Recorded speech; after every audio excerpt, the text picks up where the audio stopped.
here in Sydney at the SCG, where Australia have an opportunity to inflict the first Ashes whitewash since 1921. The England players, on the other hand, they'll be hurting and trying to avoid at all costs the humiliation of a 5-0 defeat. The home side have completely dominated the series so far. They were off and running with a comprehensive first test win in Brisbane. Then came the great comeback in Adelaide before the Ashes were regained in Perth. Then it took just 3 days to wrap up another convincing win in Melbourne as Shane Warne took his 700th wicket and said goodbye to his home crowd. Now it's time for the grand farewell as Warne, Glenn McGrath and Justin Langer play in their final test match. A 5-0 win against England would be some way to bow out. Head is the call. It is a head called. It is a head. And it is a head. Andrew, you've won the toss. What have you decided to do, mate? Yeah, we want to toss another bat. It looks a pretty good wicket, so make first use of it. Looks like, as you say, a pretty good wicket. You also batted first in Melbourne, though. I suppose you're hoping to do a better job this time around. Yeah, of course, we got first use of the wicket in Melbourne and didn't go according to plan. But this wicket looks good for batting on, so keen to post a big first innings score. And your team, you got any changes? We just got one, which is a force change. Unfortunately, Matthew Hoggard, his stomach's troubling him, and he's not quite made it. So Jimmy Anderson's come in for him. And how's the feeling in the side? Obviously, you want to try and win this Test match and get something out of the series. How is the team travelling? Yeah, they're travelling well. Obviously, the disappointment to be in the position we're in, but we picked ourselves up. We got one Test match left, which we can, we can give everything we've got for these 5 days. It'd be nice to take something away with us. Okay, mate. Well, good luck today. Cheers, mate. Thanks. Ricky, looks to me like a bit more grass than we've seen on SCG pitch. Is that going to help you and your bowlers? It might do. There is a fair bit of grass on it, but it looks fairly dry away from that. So I think there might be a little bit of seed movement this morning, but probably flatten out as the day goes on. And how's the Australian side going? We've had Justin Langer announce his retirement yesterday. We've had a lot of talk about Warne and McGrath. How's the side going? Can you get yourself motivated for this game? Oh, absolutely. There's been a fair bit happening, as you say, over the last couple of weeks with a few guys retiring, but I think that'll hopefully motivate us all a little bit more to come out and play another great Test match here. We did a good job in Melbourne with a few distractions, so hopefully we can do the same job here for the guys that are finishing up after this game. And so it was Shane Warne, Glenn McGrath and Justin Langer who led the home side out for their final Test match. An emotional occasion for 3 Aussie greats. Full house, wonderful atmosphere. It is a beautiful cricket ground, the Sydney Cricket Ground. It's not too big, there's plenty of breeze coming through, the bowlers can swing the ball. Normally a good seeing ground as well. Wonderful sight. 5th and final Test match. Sell out for the first 4 days.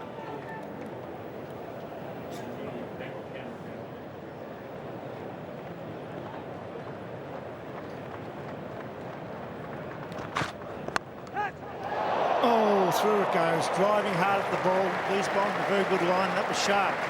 144.7. Strauss looks very nervous this morning. Really going for shots, giving it the full face of the bat, but not with a lot of confidence.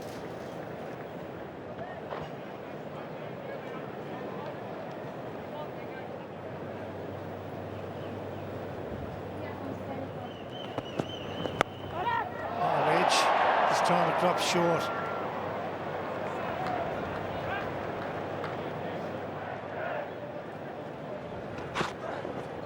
Oh, great ball.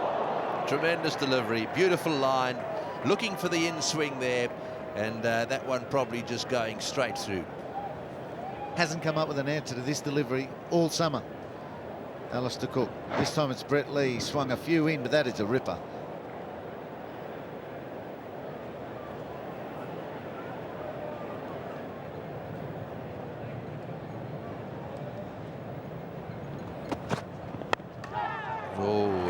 Played away from the body. He's got the length right, isn't he, this summer? That's gone for 4. But that's what I think that he's got so right. He tends to find the right place to pitch the ball very early on in his spells. All of a sudden, Stuart Clark's got them playing shots. He doesn't look that happy, Stuart Clark, but he shouldn't mind this. That is so close to being great.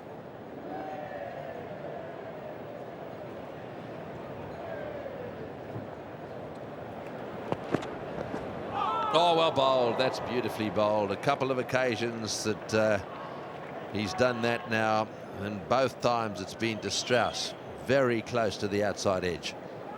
It's unbelievable bowling this by McGrath.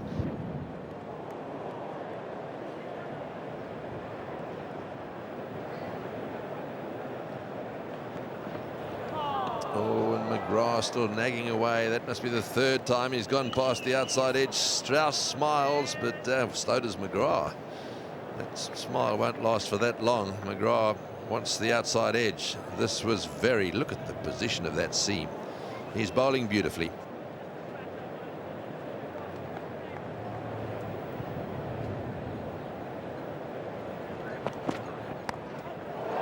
Oh, put it down.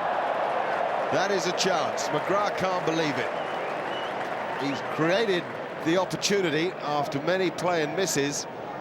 And Justin Langer's seen a whole lot fly past his left side. Now he's seen one chance hit the deck. Whoa. Well, there's nothing unusual with what's happening out there this morning. First day of the match at the SCG. There's always a bit of movement around. Never easy for the opening batsman. First actual chance to go down. But a lot of playing and missing.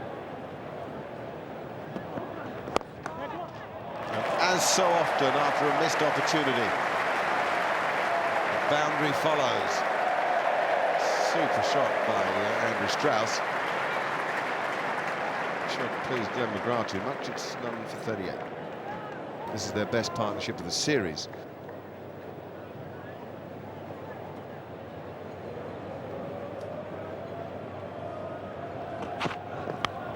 That's out. Brett Lee is struck. Almost sense the frustration in Andrew Strauss. You can certainly see it in his face now. The change works, so full marks to Ricky Ponting. Here, good captaincy. It was Glenn McGrath who was encouraging a lot of plays and misses, but no edges. All of a sudden, Brett Lee got in the head of Strauss. He thought, I might be able to get away with a few more, play some powerful cut shots. No, only managed the top edge. He's gone for 29. The first England wicket falls for 45.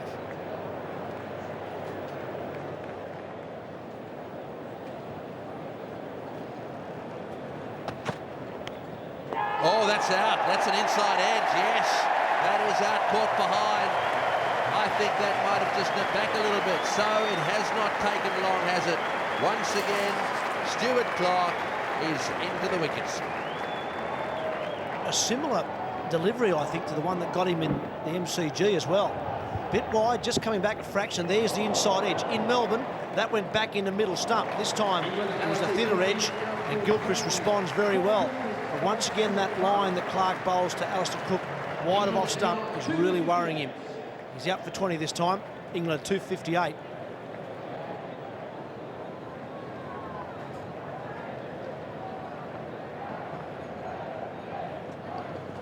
Well bowled, straight through him. Drew him forward again. Big step forward by Kevin Pietersen. Was just short of a good length. Maybe just held his line a fraction.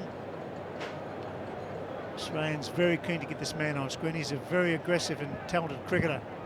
McGrath, just a little bit of movement away. Leg cutter possibly.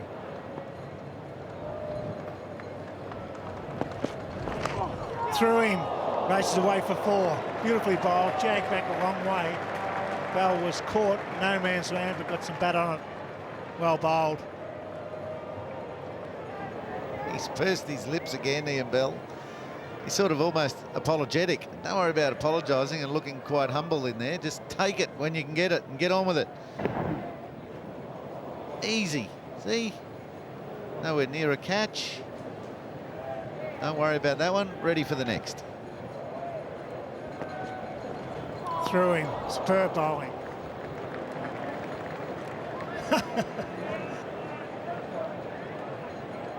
Ian Bell knows that he survived, and that's all you have to do as a batsman, but play the next ball on its merits.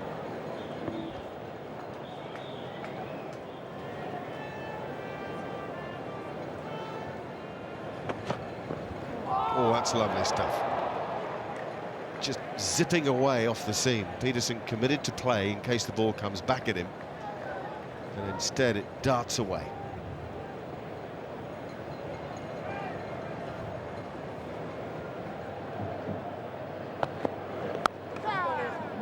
runs for Ian Bell, 4 of them. Takes him to 29. It's an innings of great resilience, if not great fluidity. It's 2 for 97.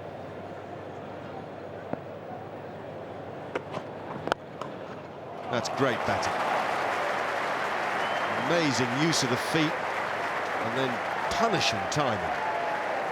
Jeez, a thrill to watch this Pietersen.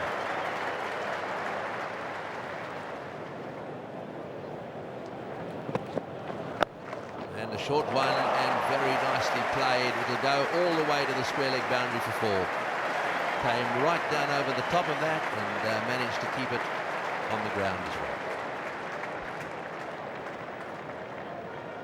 Yeah, it's nicely controlled by Ian Bell. It was a key to watching the hook shot, is just to see how controlled the batsman is at the point where he plays the shot. Head still nice and still. There's no throwing the head back or any unusual motions, just nice and still.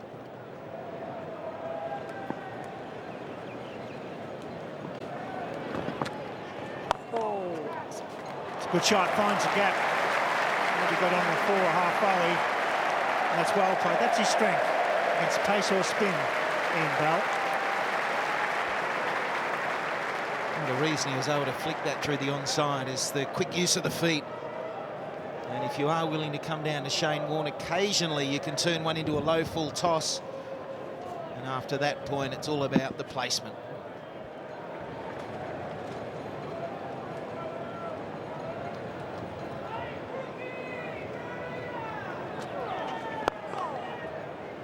He goes for Symonds, misfolds. That's rare. Pressure put on by the batsman that occasion. Well played, Ian Bell.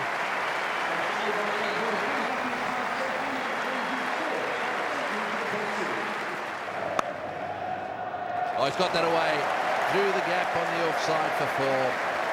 Well, he's been quite patient. He's handled a few half volleys very cautiously, but that one he went after.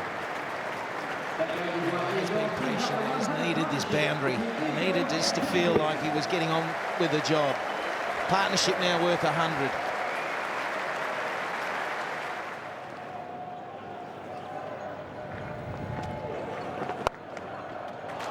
Well played. Into the gap. 4 through the covers. Just every now and again getting a bad ball, and Bell now beginning to take advantage of them. Very obvious contrast for Ian Bell, the way he's playing and wants to play compared to Kevin Pietersen, and Warne didn't come up with the goods. He ends up flighting it up, but it's short. Pietersen would have been running at him. Bell sitting back, cutting. Oh, and that's a bad shot. Down the wicket. I think McGrath must have seen him coming, let him have it, and it could have gone absolutely anywhere.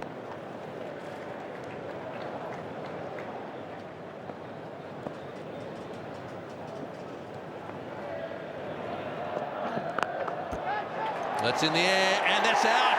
Well, there we are. He's gone for one too often. McGrath has struck. Well, you could argue that he was starved of the strike and got impatient. But as far as I'm concerned, that was just a bad shot. McGrath's won the battle.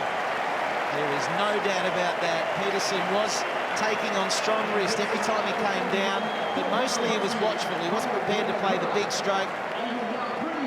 High on the bat, high on the edge, and an athletic catch taken by Hussey.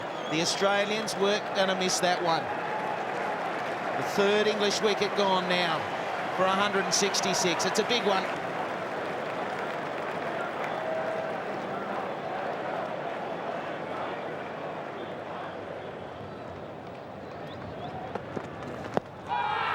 Oh, and just outside the line.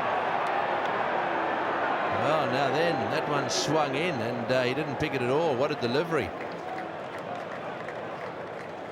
Zeroing in comes McGrath. Hit him outside the line of that strike zone, playing a shot, which means the umpire should say not out. So 3 down for 167, 60 overs. Bell is on 71. McGrath just beginning to move the ball around a little bit. Goes bowled him, clean bowled him, a magnificent delivery. boundary, started to go out, just nipped back a little bit, down go their stumps.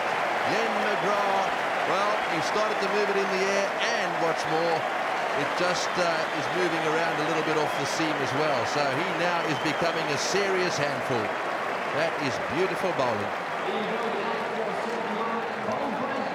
Just starts to go out, nips back a little bit, may have just hit the inside edge of the bat, but certainly took the stumps as well. So, well, surely they couldn't do it again. Bell 40's way to 71. That's 4 for 167.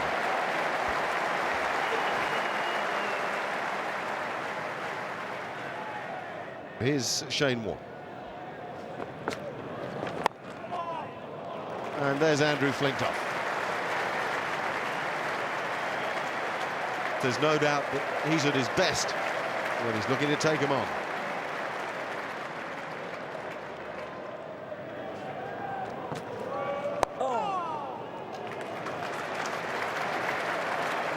Well, it's a pleasure for Paul Collingwood to get a full toss from Shane Warne. It's pretty unusual when he's got you and you haven't got off the mark, and he's got fielders around the bat, that he gives you a little escape clause. Go for it, Mark. I mean, they're amazing, those figures, aren't they? Well, Shane Warne will say he's got him. So he's got 511 wickets in those 104 tests to 484. McGrath's average is better, but together, look at that. It's at 995 wickets. An average of 23.2, I've been reliably informed. And that's why Australia have been so dominant over the last 10 to 12 years. Yeah, well, Warne has won more test matches than any other cricketer ever. Been some great battles between Brett Lee and Andrew Flintoff over the last couple of years. They've been some of the highlight moments of the two Ashes series that have captured the imagination. Flintoff has played a good one. He really does look positive. He looks determined to say something to the Australians in this innings.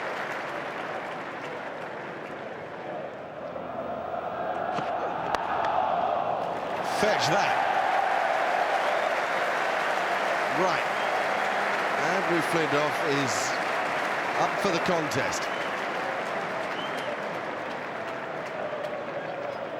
That's the way he plays, and that's the way he certainly has come out to play today. It's up there, I'm going to play my shots. This was much better. Good positive stride and a big swing of the bat. Wasn't quite out of the middle, but the intention's good.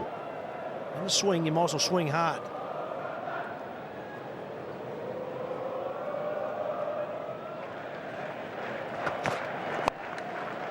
What about that? What about that?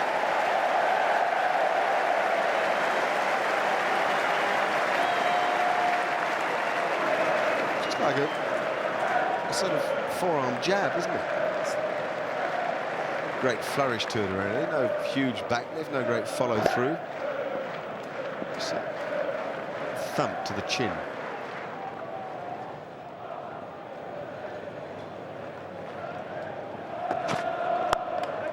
Nicely struck. Symonds can't stop it. Gonna go all the way down the hill. Getting onto the front foot quickly for Collingwood. Well played. Here's the Collingwood punch back again. Very little back lift, just jabs it down the ground, and Symonds can't even do anything about it.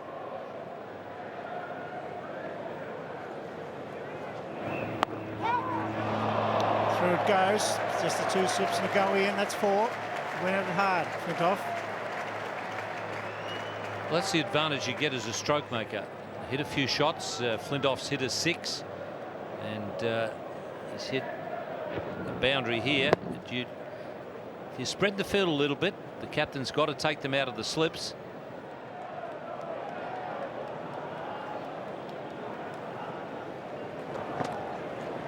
Collingwood strong there. Hit that clean as a whistle.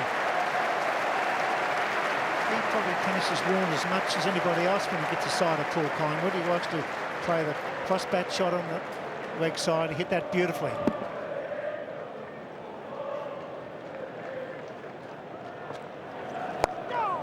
Again, better shot. Nice use of the wrists and the feet.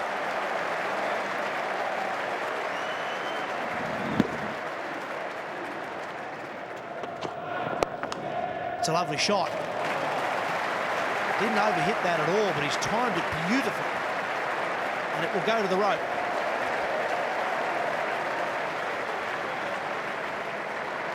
That's the Flintoff who had so much success in England in the series, 17 months ago or so. So honours even after the first day here at the SCG, with England finishing on 234 for 4 after a late flurry from Andrew Flintoff. Ian Bell battled hard for his 71, and with Kevin Pietersen added 108 for the third wicket, before Glenn McGrath, who bowled superbly all day, dismissed them both in quick succession. The Aussies know that a quick wicket in the morning and England's tail will be exposed to the second new ball.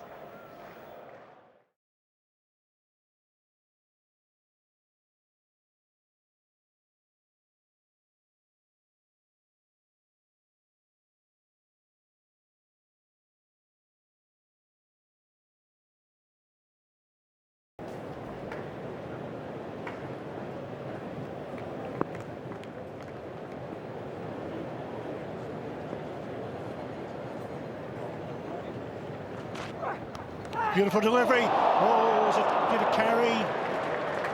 Wanger. Wow, it's his last test match. He's been catching beautifully. He dropped one in the early overs and that went to hand. It's very sharp.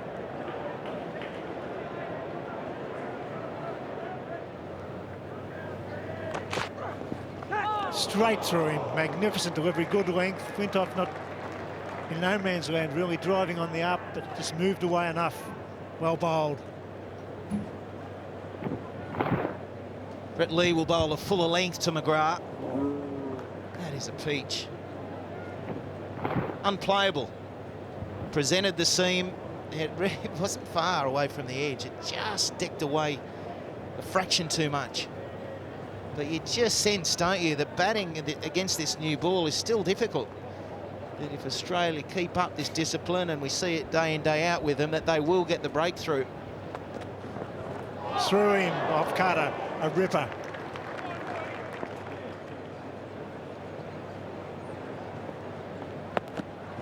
That's better, put back the ball, that's his method. Just a bit of width, will bring up his 50, made under pressure by the England skipper. He should run forward, but it's very casual. No, that's bad running. That still brings up a fine 50. The second of the series.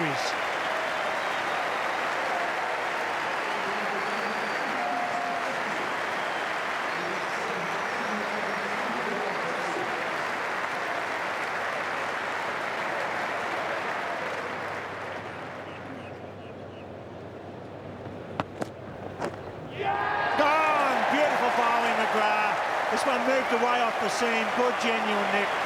Superb effort by both bowlers this morning. They've been on the money. They've moved the ball off the seam and swung it in the air. Too good for Collingwood. Beautiful bowling.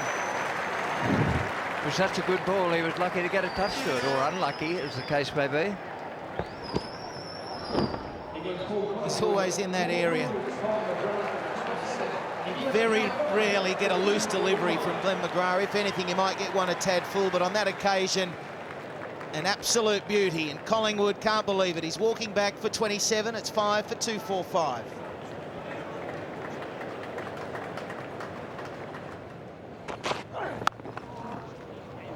That's through. Running down the hill.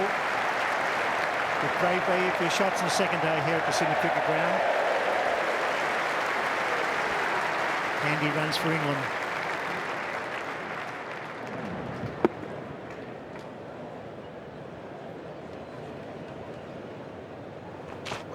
Flintoff goes, bang, and it goes away for 4. Tremendous strike of the ball. Big man was full, he stood at attention and hammered it. I think it quite went where he expected it, but it still went at a tremendous bat. Yeah, he's a bit like Gilchrist. He goes hard at the ball. You've got to catch me. And if you find the gap, it's always going to be 4. He moves to 60. His highest score of the series.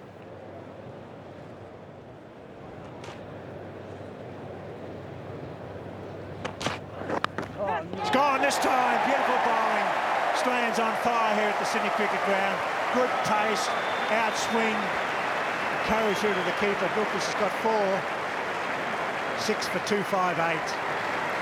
Absolutely no doubt about this one. A big outside edge, and Brett Lee deserves it.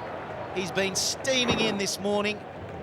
The ball has been moving away from the right-handers regularly. Occasionally it'll come back. And strong reward, not only for Brett Lee, but for Australia, who are now on a charge with England 6 for 258.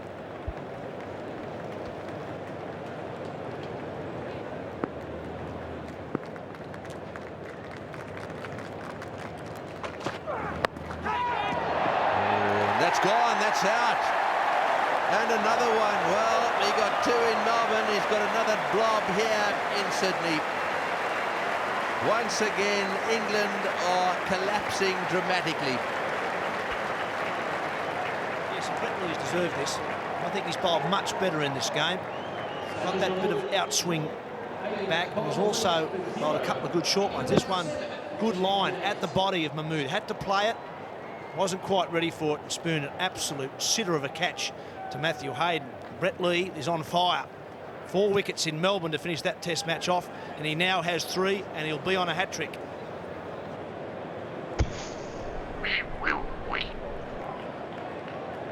England are now 7 for 258.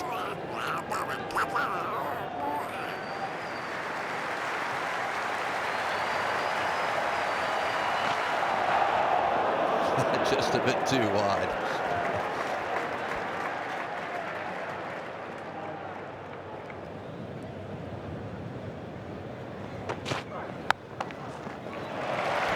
That's beautifully played. It's into the gap and it's 4. Well, you won't see many better shots than that. Off the back foot, into the gap, very elegantly played.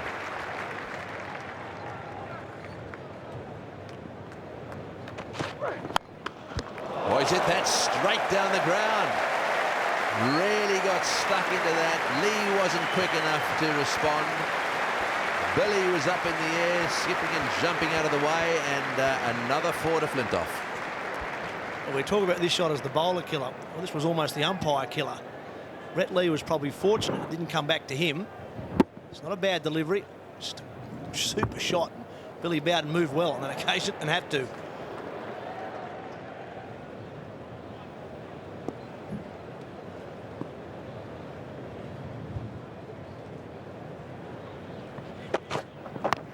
What good bowling, LBW. Brilliant from Stuart Clark. It might have ended up a full toss, but it was the thinking, searching for the in-swinging Yorker, and the movement that did for Harmison.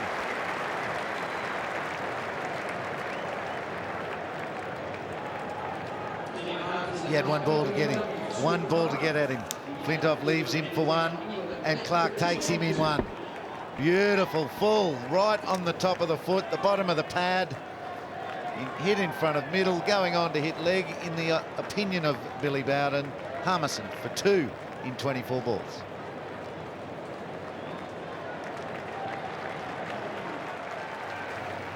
Now the field's up. What will Flintoff look to do here? Will he go big? Catch. He will, and he gets it with 1 hand. Doesn't time it, but he gets the boundary he wanted. This is great stuff at the SCG, 8 for 290.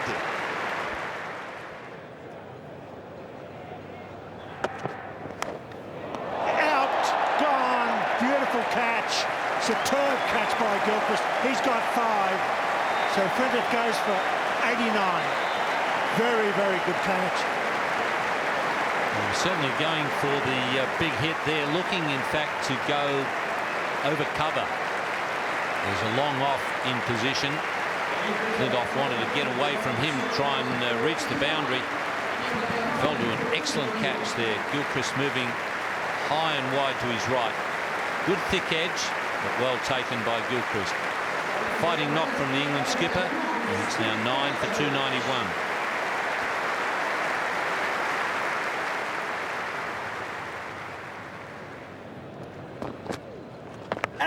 Sweeps. Yes, he's gone. It's all over. 1,000 international wickets for Shane Warne. England bowled out for 291. Superb bowling this morning by Wee, McGrath, Clark and now Warne. So once again, England's lower order capitulate. The tourists losing their last 6 wickets for 46 runs in just an hour and a half. Andrew Flintoff with 89 made his highest score of the series, but wickets tumbled at the other end. The Australian attack bowled superbly with the second new ball, and it was 3 local lads on their home ground, McGrath, Lee and Clark, who did the damage, each picking up 3 wickets, while Shane Warne took his 1,000th international wicket in his last match.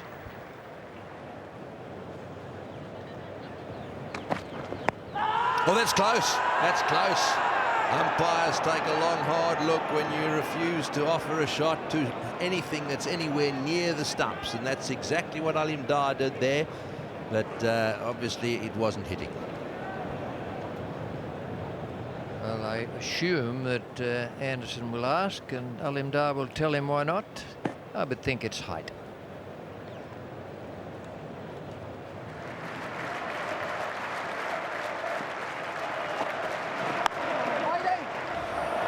Oh, that's well played. That's a lovely square drive, and all the way to the boundary for 4.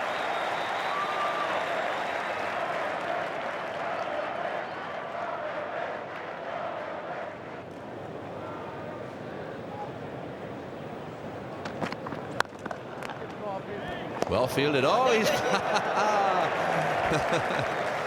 just steered it away nicely down to fine leg.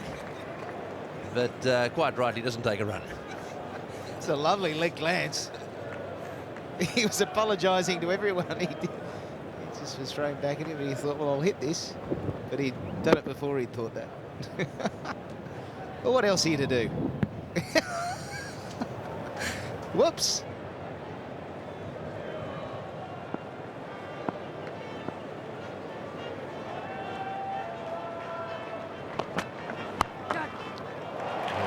Short and wide outside off stump and smashed away down to the boundary for 4. This is a terrific start from Justin Langer. As we've seen throughout the series, he's willing to play the big shots early.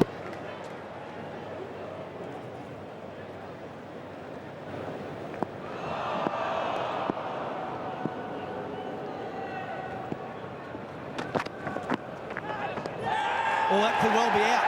Did he glove it down the leg side? Yes, he did. Alim Dar had a good look and in the end nodded his head. And that's exactly what England needed. They needed an early breakthrough, and they particularly needed Justin Langer, who's played well for his 26. And may well James Anderson should high five. He's been good. 4.3 overs, 1 for 3. He's been tight, he's been sprightly, and now he's been successful. A little bit of in swing to the left-hander, bat onto thigh pad, glove onto thigh pad, whatever. It balloons to Chris Reed, who's back in the catches. Langer, in his second last Test match innings, is gone for 26.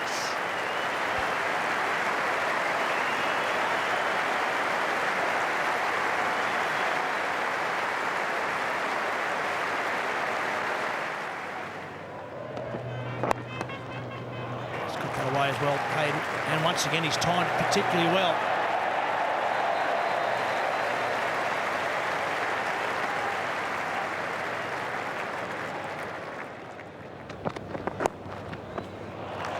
And Ponting's away, and he's away with the boundary. A nice little flick off the hip there from Ponting.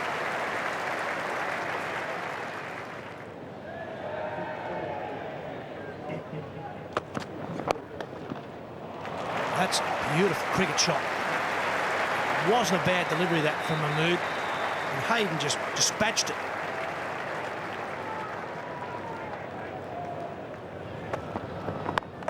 Shot, magnificent stroke, the back foot. Will go down the hill for 4. Superb back foot player, Ricky Ponting, both on the off and onside.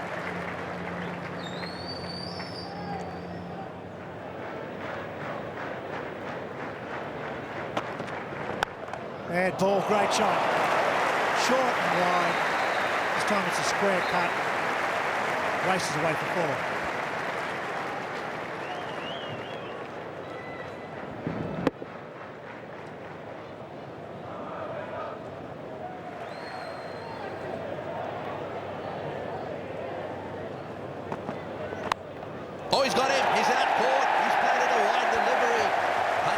Pietersen has got him. He's persisted with that line on off stump and just outside.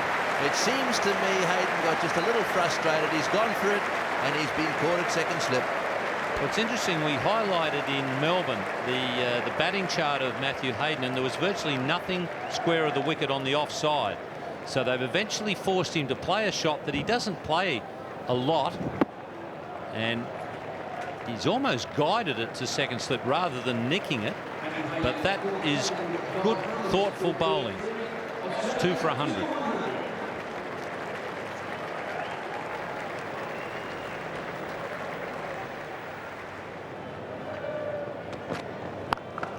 Gone for it, and it's forward, puts it away, beautiful. He's looked very assured right from the word go, very keen to establish his innings, and now kick on.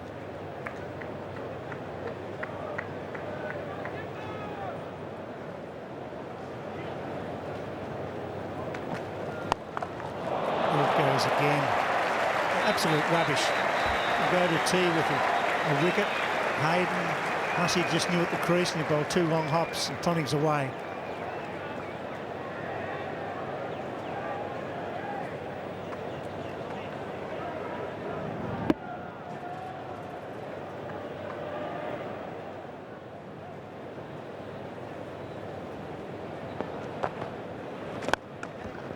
It's bad field placing. Good running by Tonning. He's out, is he? Oh, I think he's safe. Billy's going to ask for the third umpire. The Englishmen are very excited. Well, I thought he made it. Tonning's very quick. But what will the third umpire, Peter Parker, have to say? What was that indicating? The bent finger of Billy Bowden right at the end of the umpiring square suggests that in his mind he thinks it's out. So we'll look at it.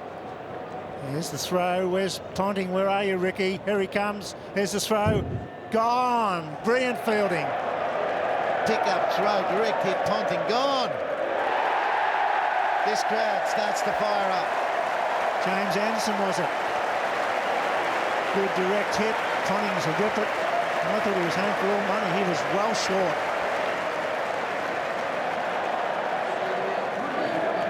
Tonning gone for 45 on his favourite ground. It's 3 for 118. Full shot. Well played.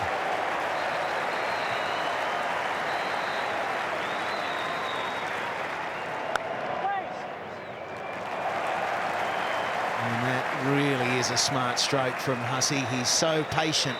He lets a lot go outside that off stump, and then just a little bit fuller in length, he commits to a stroke 100%. He's a joy to watch.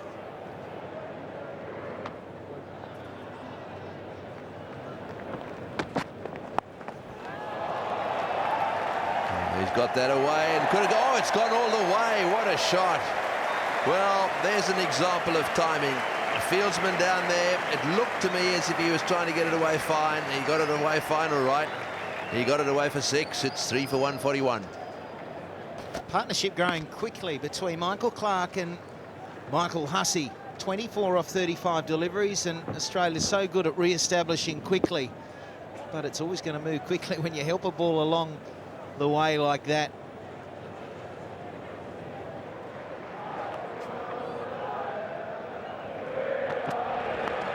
Oh, and that's out. That's caught behind. That's a big neck. It's a little bit of extra bounce again for Harmison. That's always been his greatest attribute. The ability to get that little bit of extra bounce with the effort ball. That was an example of it. Found the edge of the bat. The end of Michael Clark. Well, that was a Harmison special. It really did climb steeply. You're committed as a batsman and you're expecting it to be about chest height. Suddenly gets higher, and it was a bit quicker, I think, quicker than he expected. No doubt at all from umpire Aleem Dar, and a delighted Harmison has got the 4th breakthrough. Australia 4 for 155.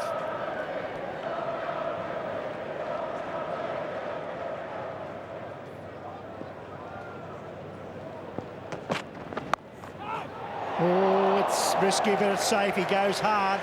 Over the slips it goes. That's the line to bowl to him.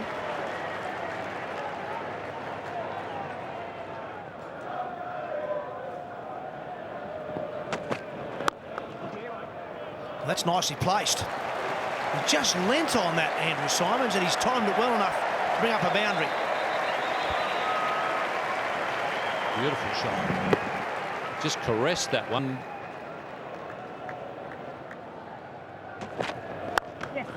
Oh, he's a great cover driver.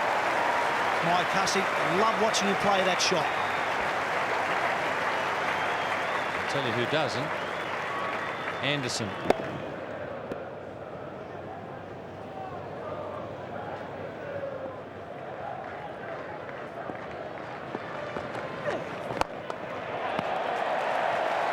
Well, that's a nice belligerent touch. Last over of the day. Just a little reminder of what could happen tomorrow. So day 2 of the 5th and final Ashes Test ends with Australia on 188 for 4. The top 3 all made starts before falling, and it was left to Andrew Symonds and Mike Hussey to see the home side through to the close. James Anderson on his return to the side and Steve Harmison bowled well for England, but they'll be disappointed not to have made further inroads in what were helpful conditions during the last session of play.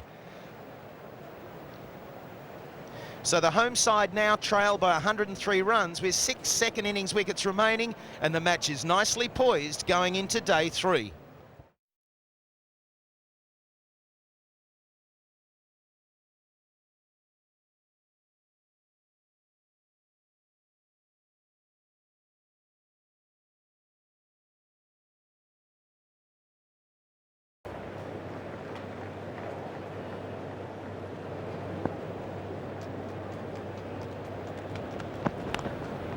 Got him. Yes, he has. Good bowling and a very, very good catch. Diving across, Reed took the catch. Hussey goes for 37. Great start for England. Well, that's what England wanted. James Anderson, I don't think there's ever been any dispute about the ability. It's just the consistency to produce those good deliveries. And that was a ripper and well caught by Chris Reed. Beautiful delivery. Batsman had to play, and the keeper was the only one who could have caught it. And he's a very, very happy man. So ideal start for England as Australia lose their 5th at 190.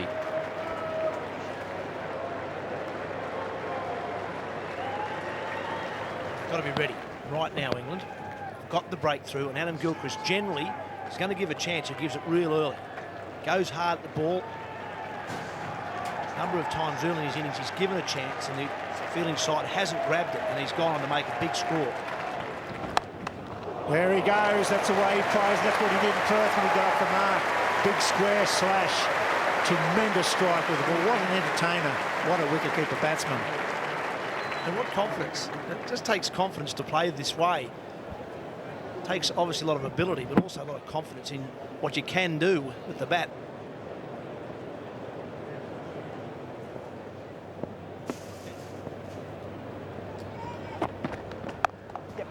Oh, he's hit that one hard. He's so strong in that area. Uppishly played. They've got the 2 gullies there hoping to latch onto one of those, but, well, I think that one came out of the middle of the bat.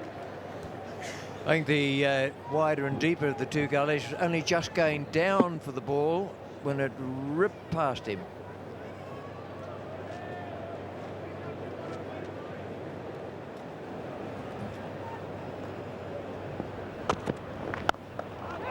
In the air and over the top.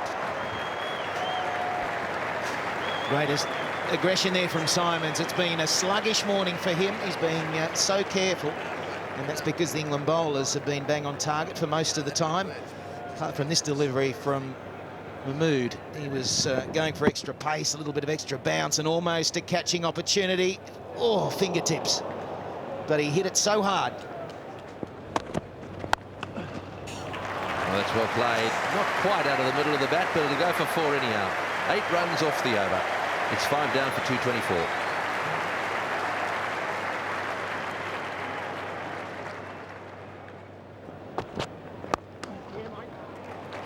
Oh, it's beaten him. He's played that very well.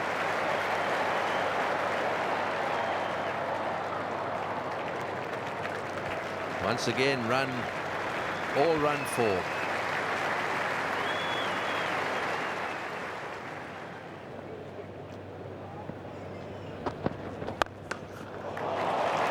crashing stroke. That's the one of the morning for Adam Gilchrist. Whoa.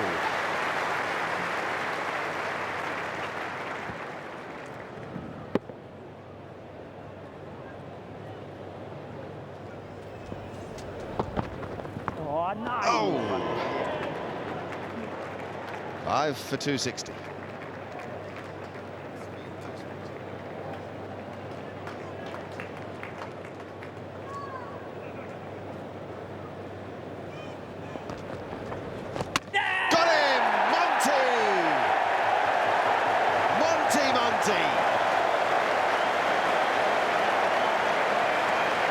Doesn't he go off? And doesn't Andrew Symonds have to go off too? Well, he's a wonderful flight bowler, Monty Panesar, and he beat Andrew Symonds in the flight there. And why they stopped encouraging him to hit over the top in Melbourne, I'll never know, because once again, as soon as they encourage him, you get a result. Exuberant Monty Panesar has got the 6th wicket. It's 6 for 260. And by the warmth of the reception, you can tell who's in next.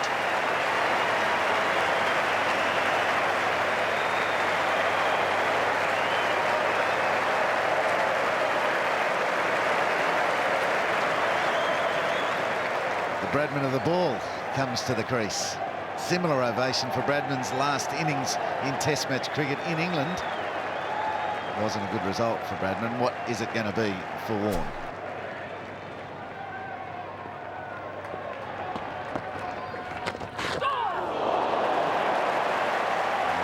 Bat on it, it'll run down towards the boundary and make it there too. Probably isn't quite as good a first ball as Monty would have liked. It's the sort of thing that he's learning as he goes along. Well, how Don Bradman would have loved that in his last innings. That would have got him the 100 average. Warne's got 4 off the first ball, whereas Bradman got 0 in his last innings and finished on batting average of 99. Just a little edge, enough to get him off the mark. Eric Hollies is a very tough man. Got one through the defence of Bradman. Quite a good field now. This is how they're trying to get wickets now. You can sense it. Where has it been though? Panesar has filled Gilchrist in flight, Symonds to his detriment in flight, and now he's got some catches around the new batsman. Oh, hello. How's about that? I think that's maximum. And so does Ali.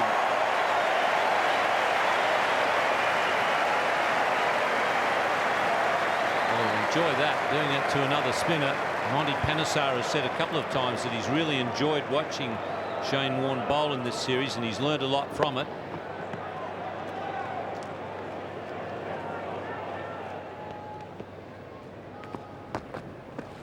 That's clever bowling.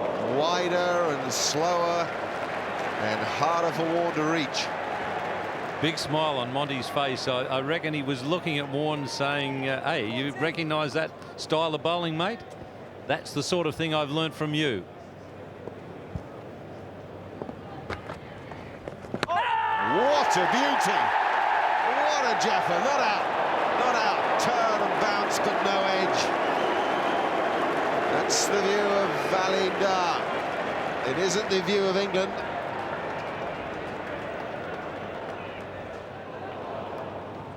It's a magnificent delivery, bounce and a bit of spin. The bottom glove could be the culprit. Yes, yes.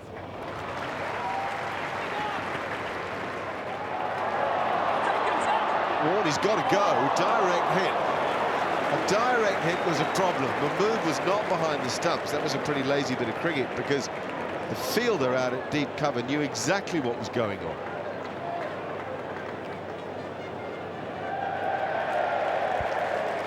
Alistair Cook is out at deep cover and is rightly shaking his head. Even if Mahmood had been behind the stumps and taken the bails off, Warne would have struggled. Oh, dear me.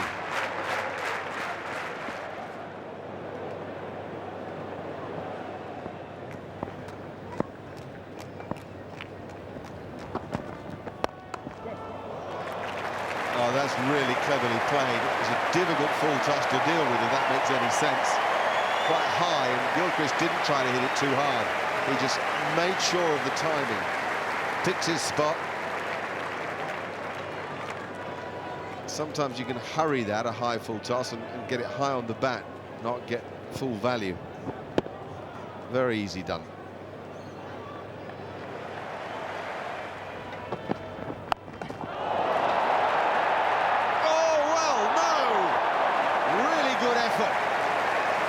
Pietersen had to make ground to his left side and then get low. And as the ball hung in the air, you thought he might pull it off.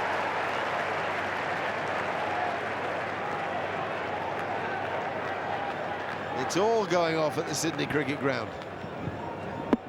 Well, again, another moment for England. Knowing it's Gilchrist, you've really just got to somehow or other catch that.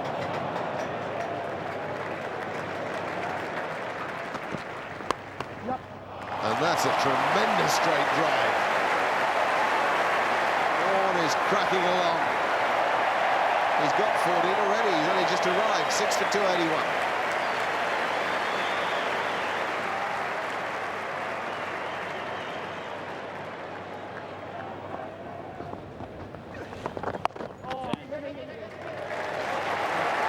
Wow, what a 50. What an exciting 50. What an exciting passage of play.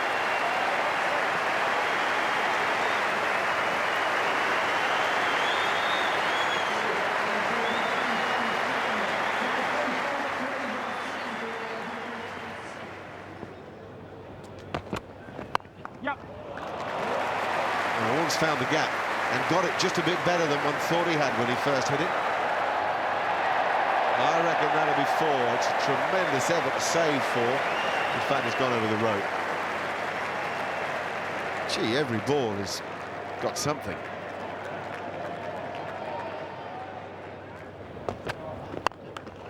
And again, Warne goes. Oh, my word.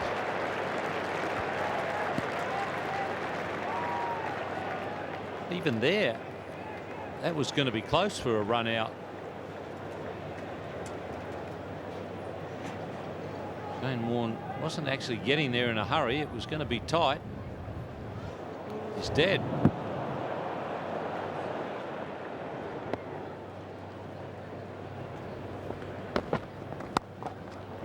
That's fantastic batting.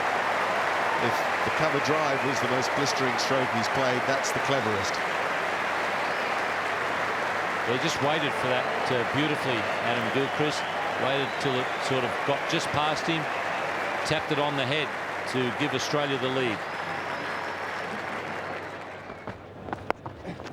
And even better, magnificent from Adam Gilchrist. The most delicate of late cuts, 14 from the over. Australia on a charge, it's 6 for 296.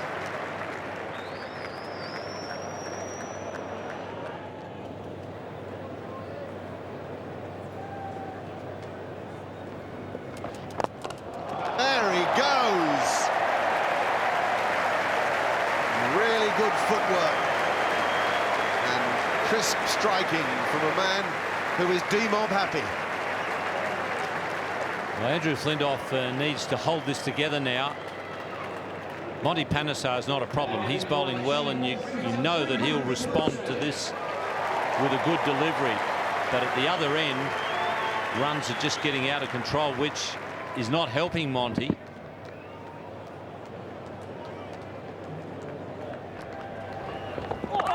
How's that? Now we're seeing the Sydney Cricket Ground really spin.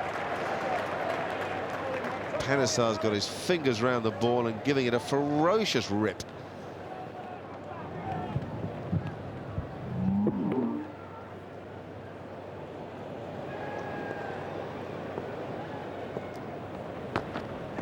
Here he goes, bang, big hit over the top, she goes all the way. Short boundary, big hit. He's having a field day out there in his final test match. Will this be his last innings? He wants a 50 at least, and he's racing to it. He's into the 30s already. This is a huge strike.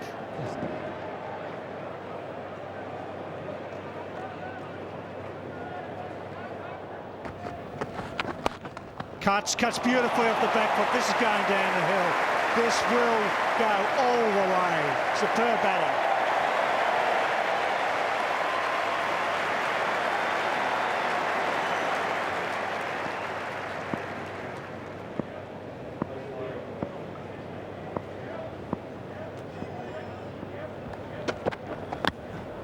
Gone for it.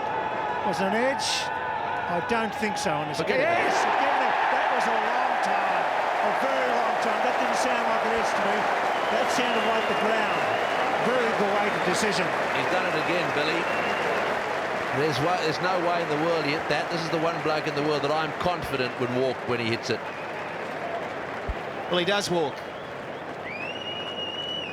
He does walk. And that's the reason why it's so hard to justify the walking when you're still going to get given out. Everyone knows that Gilchrist, if he nicks it, he's on his bike. On this occasion, Billy sends him wrongly. He's out for 62, 7 for 318.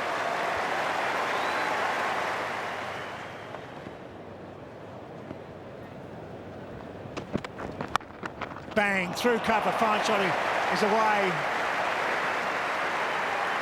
Out for a duck.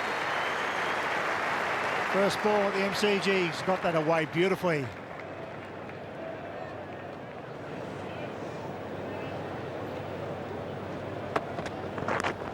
Got him. Big healthy edge there.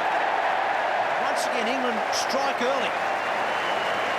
They did it earlier today when they picked up Mike Hussey in the second over of the day. Now Flintoff has done it first over after lunch. And Chris Reed, the keeper's now got 5 catches. He's done it with the ball he delivers with a slightly different bowling action. Not much different, but it is different, and he's picked up the outside edge there. It's 8 for 325.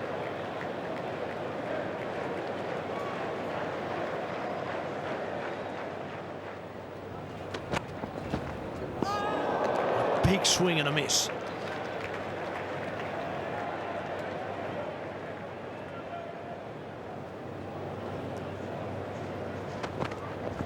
That's a good delivery right there. Nothing wrong with that.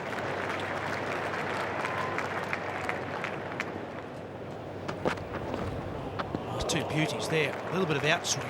At a good pace.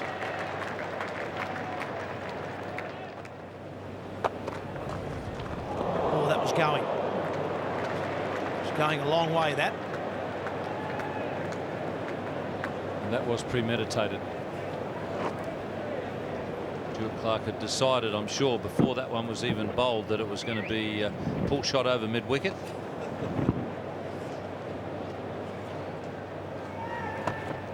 Oh, it's a good ball. Excellent line and length to Shane Warne.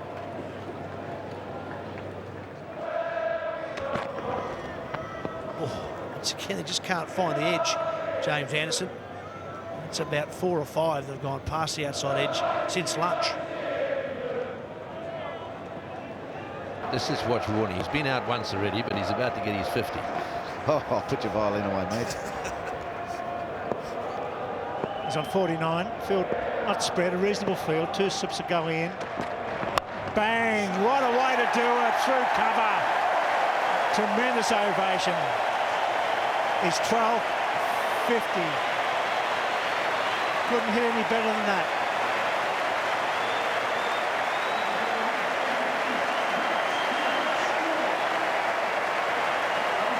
They're all on their feet here at the Sydney Cricket Ground. Everybody. It's fantastic, really. This guy's going to be missed, that's for sure.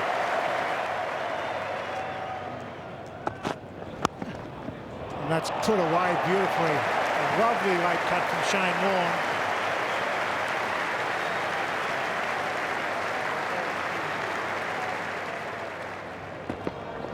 Clark, bang, 4 more. It's a massacre. It really is. They're hammering the fast medium bowlers. Where's your spinner, for goodness sake?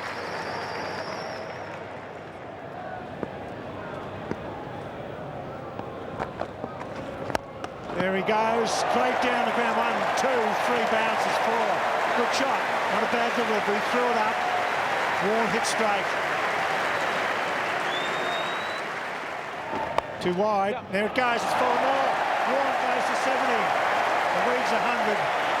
This will be Roy will never hear again if he gets 100. They'll lift the roof off the members. Doug Wattle's stand could collapse.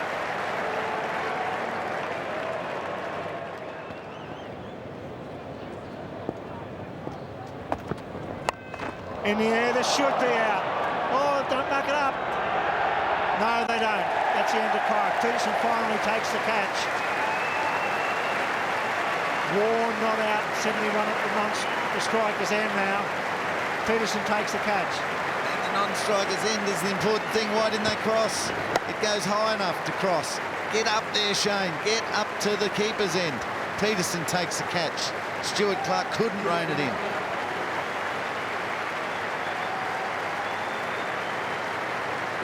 Sure, he wants to give this 100 a real dash. Never got one.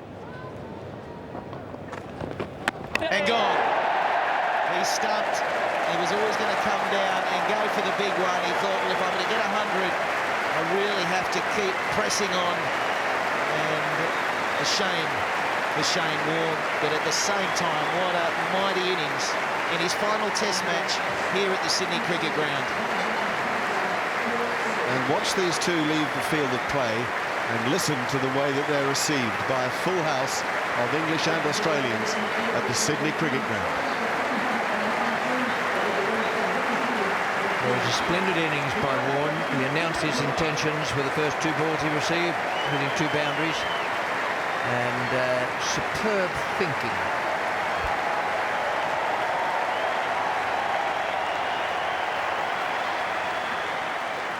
So no fairy tale first test 100 for Shane Warne in what could be his final innings. But what a performance from this superb cricketer. The last 5 Aussie wickets put on 203, which is in stark contrast to England's lower order, who managed just 46. All the England bowlers were punished in the Aussie onslaught. The best figures, though, were by James Anderson with 3 for 98. So Australia have a first innings lead of 102, and England will need to bat much better second time around if they're to have any chance of avoiding another defeat.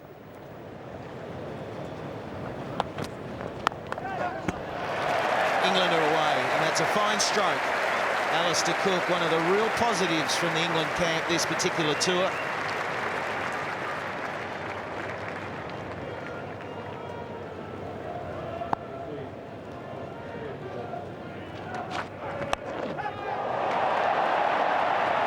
Straight up near, Brett Lee gets the breakthrough. Giving him a rap, probably put the mockers on him. Well, the expression, a man caught in 2 minds, come to my mind, because Alistair Cook was neither one thing nor the other.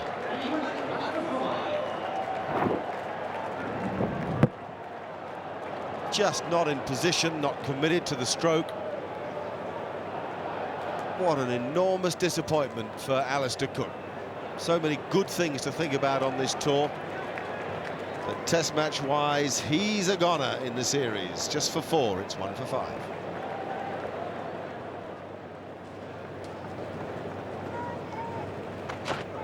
Oh, that's quick. Oh, that's a seriously quick ball. Now, Strauss has hit the deck. He got into a terrible piece of trouble there.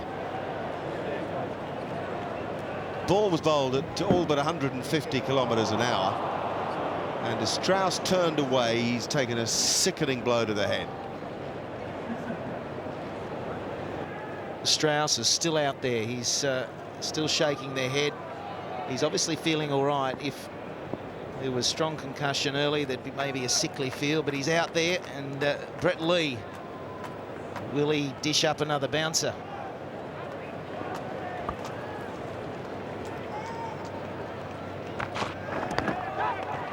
Down the leg side, there's an appeal. Brett Lee screaming through, thinking there was maybe a bit of glove, a little bit of bat.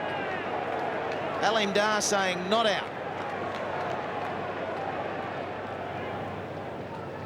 It's a terrific replay to show the glance off the backside. Still trailed by 95. Lee again. Oh, and that's over the top. It's gone flying away over the top. Well, the theory is that if you're going to have a go out there, you may as well have a go real hard.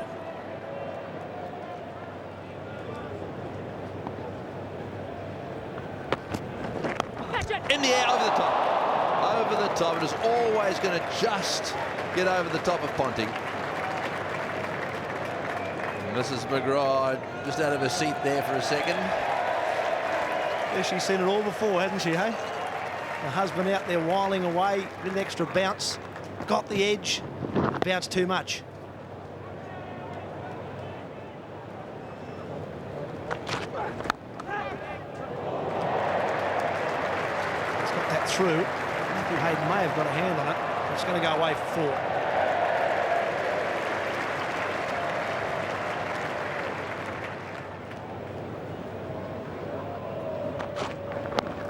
Oh, he's got that away nice and fine, and it's flying away to the boundary.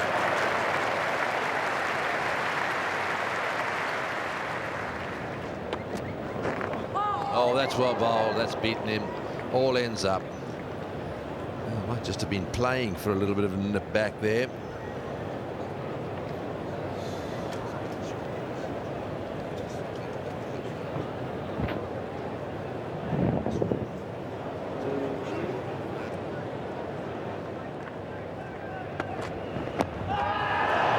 Some bat in that one. Did it pitch outside leg stump?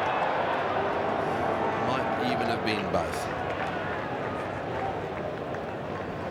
It certainly looked like it straightened a bit. It certainly looks like it swung in. It may have almost gone too far. The line was pretty good. Certainly straightened a little bit. He is half forward there, Strauss. So the other question that Ali Dar has to ask himself is then of height. Was it going over the top? The line looks pretty good to me.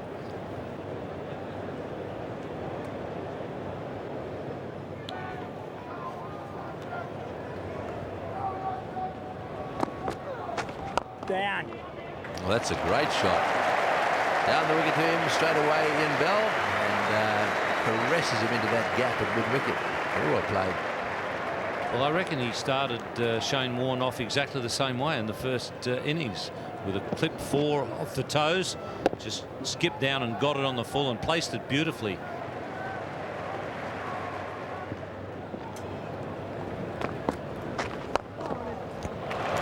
Full toss and another 4. Well, it is an area where you can pick Warne off if you're quick on your feet, because he does curve the ball into leg stump. If it lands, then you've got a problem looking to clip it away on the onside. That's the one straight out of the front of the hand. Once again, he was quick enough on his feet to get it on the full.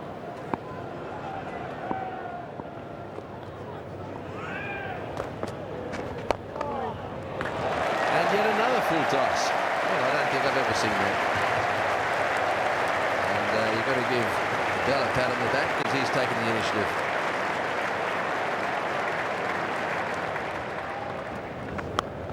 Through the gap.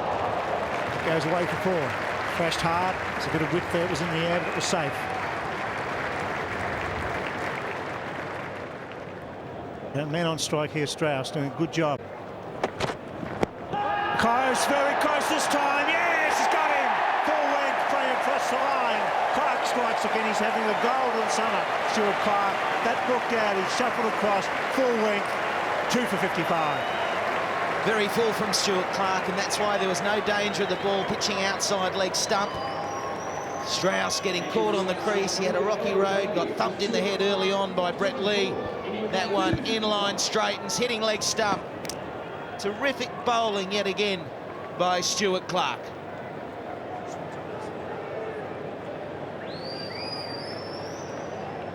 It's 2 for 55.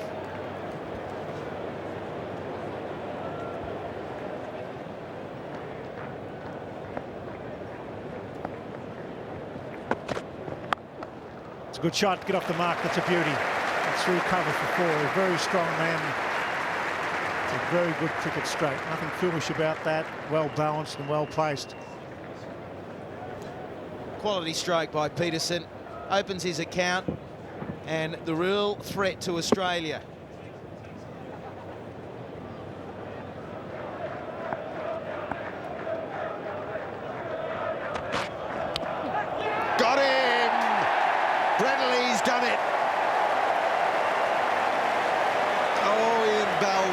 frustration for him.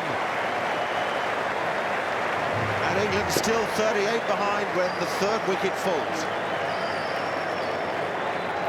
He won't be too thrilled about that at all. He was panicked into playing this shot, and it was just a wild shot.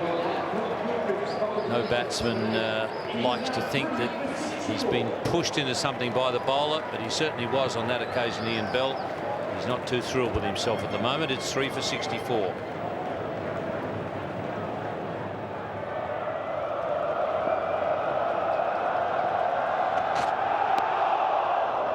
Into the gap. That's well played. Very well played. And it'll go all the way to the boundary.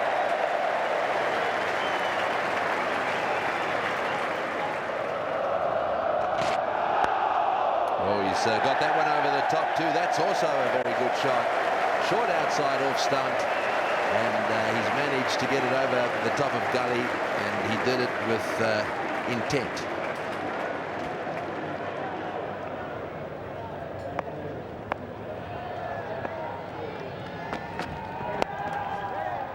Well, that's well played. That's a very good shot. Well pitched up and nicely punched away to the gap on the onside.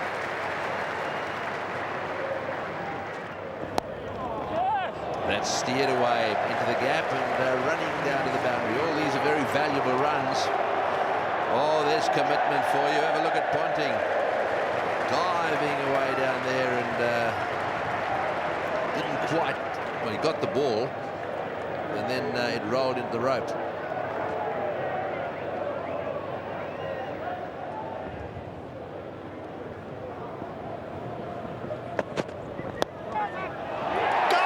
Good catch. That's safe. But Collingwood on strike. And that was a brilliant catch at Gully. Driving at Clark.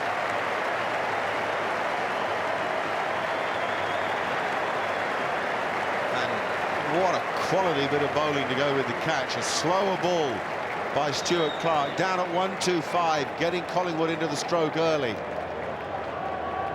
And the speed off the mark. Now that's anticipation. Just a little cut of the fingers. Collingwood threw the shot early. And a big fella does very well in the gully there. Collingwood's gone for 17. England 4 for 98.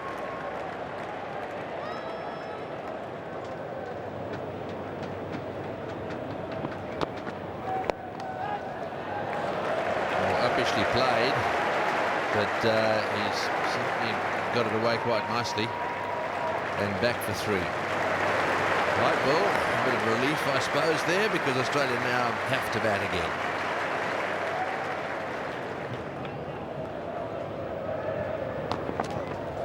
Oh, he's got him. I think that's out.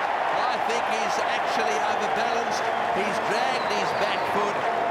And there's a nod from square leg. Well, Shane Warne has struck. That was very lazy cricket by Flintoff. Through to the gloves. Quickly gets a bail off. I can't see anything grounded back there. Flintoff has shuffled forward. And now he can shuffle off. A nervous wait. From a batting point of view, he's gone. A big wicket.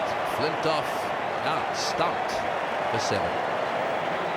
So Australia's day yet again in this Ashes series as they reduced England to 114 for 5 in their second innings after another sorry batting display by the tourists.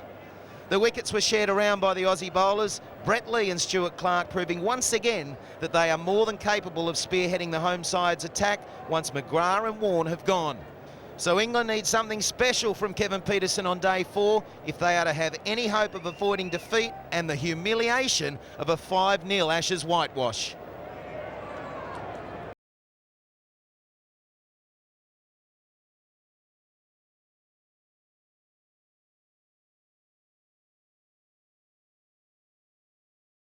And Australia getting ever closer to a 5-0 Ashes victory.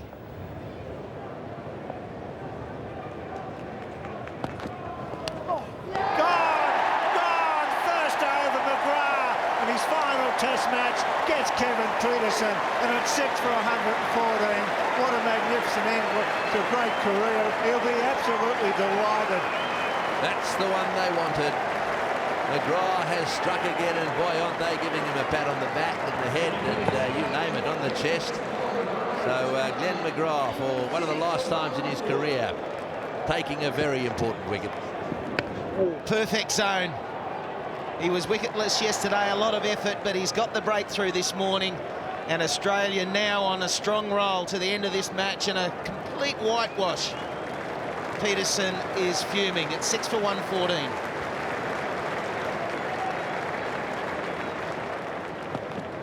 Just watch Warne when he sees the catch. Oh, yes. That's the end of another one. Gilchrist is 9th dismissal for the Test match so far, which equals the record for Australia and England, 9 in the Test match.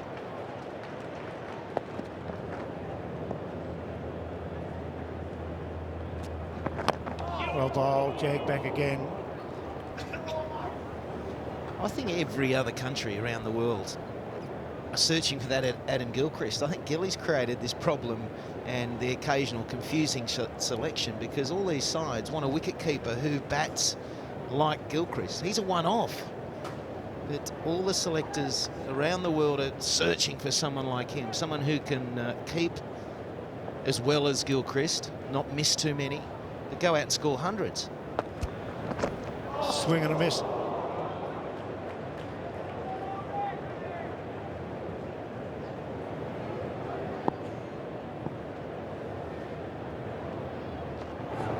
Monty fends it away. There's a man at short point, doesn't carry. He was out in that fashion at Melbourne, wasn't he? He just fended away, ducked it. This time he was better.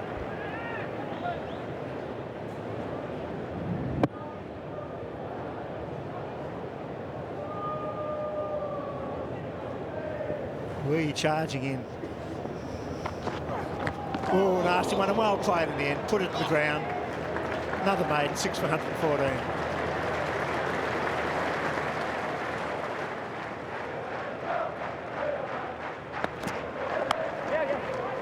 Off the mark, is he? It's Pietersen. Oh, I think he's gone. I think he's thrown out. Oh, by Symonds. What a good bit of fielding. That's Australia right to the very end. Brilliant. Shattered the stump. Pietersen away slowly out of the box. It's close, but I think he's gone. That's the difference, isn't it? Half chances taken. We saw plenty of them when England were in the field, not taken. If this is not out, it will be very close. But I, like you, got the feeling he didn't quite make it. It's the pressure, isn't it? Reid trying to get off the mark. Not to Symonds, not to Symonds. That is why. Too good. Yeah, trying to get off the mark. Monty probably wasn't backing up. Brilliant piece of work there. They're just superb. Give them all the credit they can. Monty gets a pair. Unbelievable cricket. It's just a joy to watch. Third umpire pending. Don't worry about Mr. Parker. It's going to be out. Big roar. 7 for 114.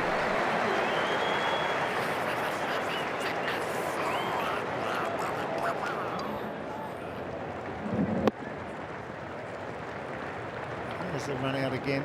Good bounce, wasn't it? They practice this all the time, the Australians. They've got a fielding coach. They throw superbly.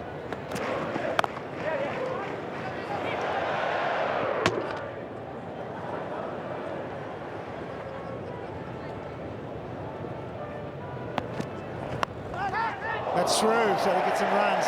Moves off the mark. Doesn't get the dreaded pair, he'll get 4. Well, that's incredible. First runs of the morning. We've been waiting a while.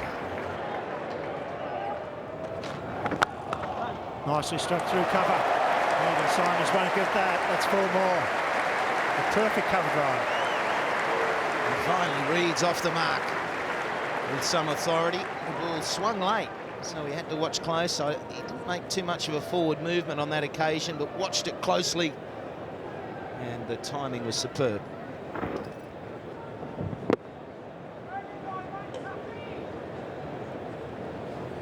Seeing something very special for the last time, a great Australian team.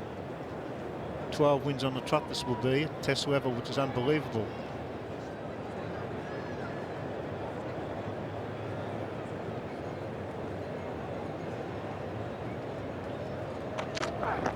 He's gone. Yes, he is. Well caught. Superb cricket. Diving to his left. The skipper takes a blinder. And it's 8 for 122. Oh, tremendous catching. That went fast into the slip cordon. He went to his left and caught it no trouble at all. Very, very good. Again, all too easy. There it is, the little push. Just watch Ricky Ponting move. It's as good as you'll see. Was never going to drop that one. Australia on fire this morning. They've come out. They want to finish it early. That's exactly what they're achieving. 8 for 122.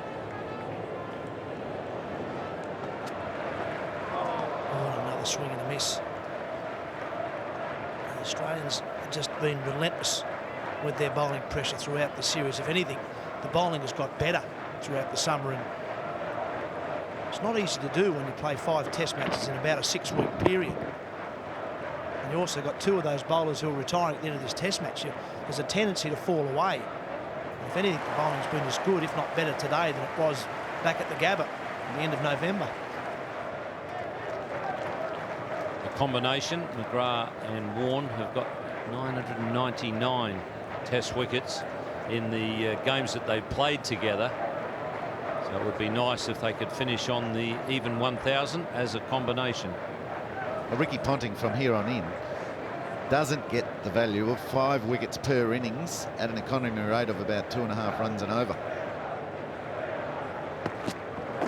Oh, bowled him! There's the off-cutter. There's the 1,000 between Warne and McGrath, and what an emphatic way to bring it up. Knock over the castle. Well, he's going out on a great note, Glenn McGrath. He picked up Pietersen this morning. I'm sure that would have given him a lot of satisfaction to get the premier batsman in the England side, but then to bowl a beauty and hit the castle of a tail ender is also something that quickies like to do. That's come back a long way. Mahmood, who virtually has no defence, had no chance stopping that one. It's 9 for 123.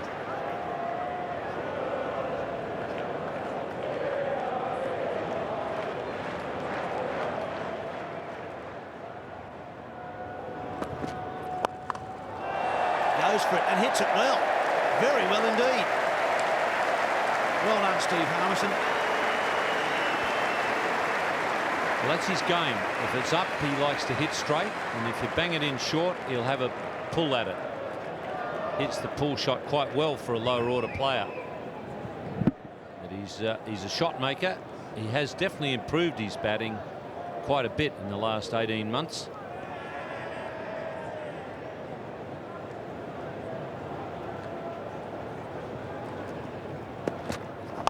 Full toss. Single this time. And this time Symonds misfields. There's something we haven't seen for a while. And 1 becomes 2. And they're thinking about 3, and they should get it.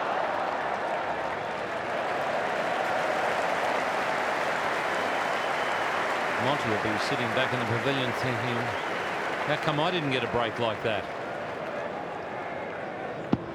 Symonds charging that one, hoping to get a run out.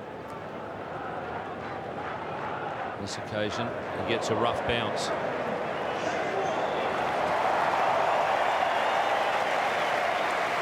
Well, we've just had a huge cheer at the SCG, and the reason for that is that that man is coming on. Shane Warne is into the attack from the northern end of the ground.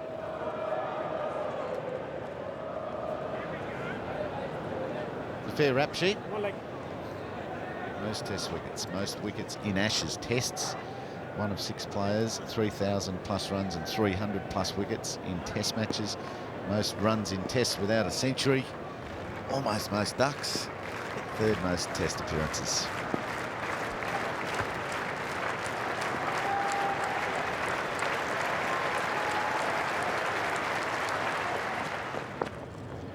Oh, what a big ripping leg spinner past the edge.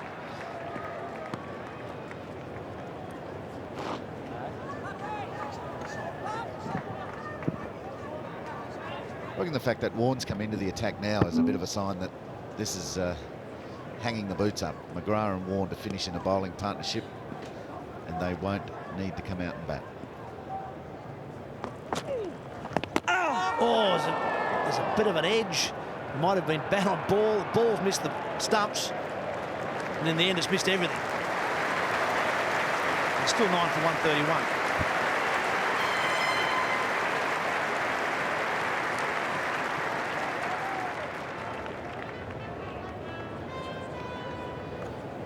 .124 tests for Glenn McGrath, and his accomplishments: most test wickets by a pace bowler, third most wickets in Ashes tests, third most wickets overall, second most in Australia, and the one that he doesn't want down the bottom.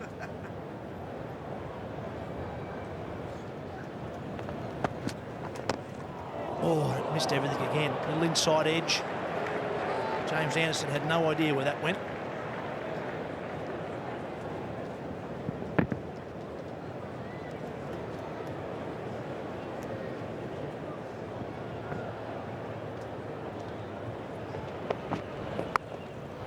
Didn't carry to Shane Warne and has gone through his legs for 4.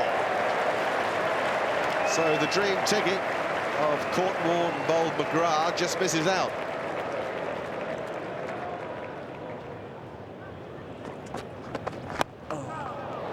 That'll go for 4.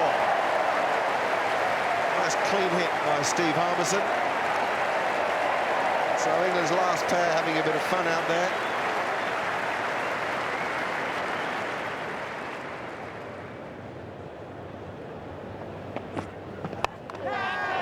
Now then, Michael Hussey takes the catch. Glenn McGrath takes the final wicket with his final ball in Test match cricket.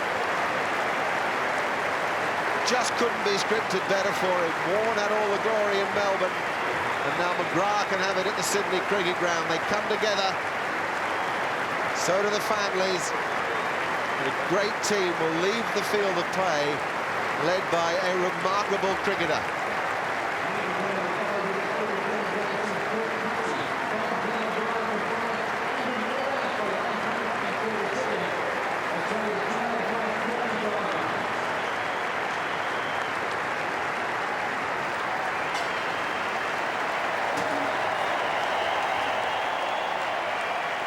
Yet more emotional scenes at the SCG, as it took Australia just 72 minutes to wrap up the England innings, and it was fitting that Glenn McGrath took centre stage on his final day of Test cricket, picking up 3 wickets and for once not letting his old mate Shane Warne get a look in. So Australia need just 46 runs to complete the whitewash, and there was a nice touch from the England team as they gave Justin Langer a guard of honour as he walked to the crease for a final time.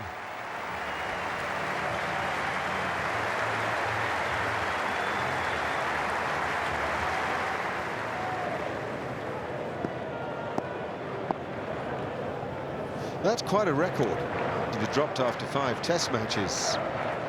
Stories went around in the pub that he wasn't up to it, wouldn't be back. Well, he had other ideas.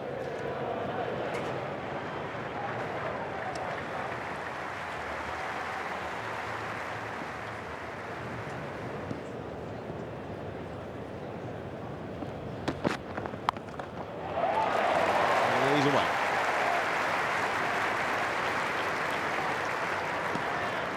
Pleased to get off strike, I should think, and just have a look at things from the other end.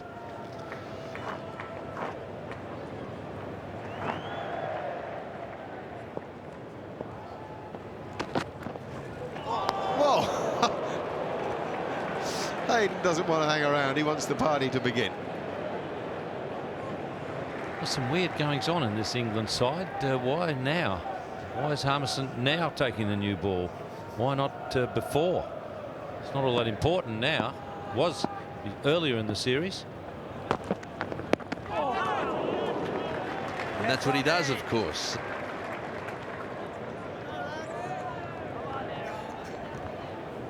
.45 to get. Oh, he's hit that one away beautifully, and Harmison's absolutely no idea where it is. Yeah, Steve Harmison down at fine leg there. I've got the feeling he hadn't quite got to his fielding position after he bowled the previous over. Next thing he knew, the ball was heading his way, and he just threw his arms up like, where's this? And it was racing. That's what it was doing. Lovely, well-controlled pull shot. There's Harmison there, back of your shot. He had no idea.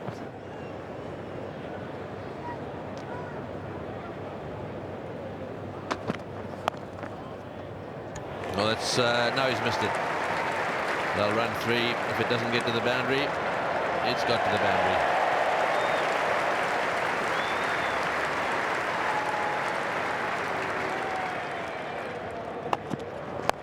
Oh, down the ground he goes. He's far too straight. Beautiful strike of the ball when you pitch the ball between the opportunity to drive from mid-off and mid-on. The first innings they got him caught when they were wide. Sort of stroke might get him in the one-day side, because Saj Mahmood is going to be a key bowler for England in the one-day side, and if that's the way Hayden wants to treat him.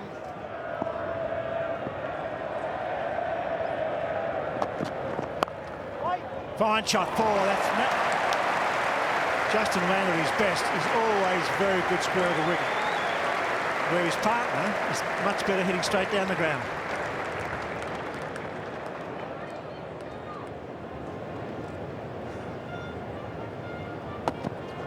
There he goes. Oh, beautifully struck, going a long way. It could go all the way. Yes, it does. You beauty. 6 over the line. Scores are level, so they should win by 10 wickets. And I bet you Matthew Hayden blocks out the rest of this over. He will. 2 balls remaining in the over. We pray that there's no wide, there's not a no ball. That would give Australia victory. Have a look at this stroke. All the confidence in the world. That's why he's back in the one-day squad as well.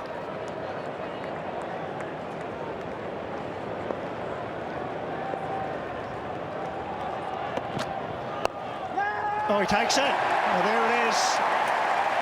A victory by 10 wickets. You can't do any better than that. 5-0, Langer not out, Hayden not out. The end of a wonderful partnership. 12 on the top for Australia. Just too good.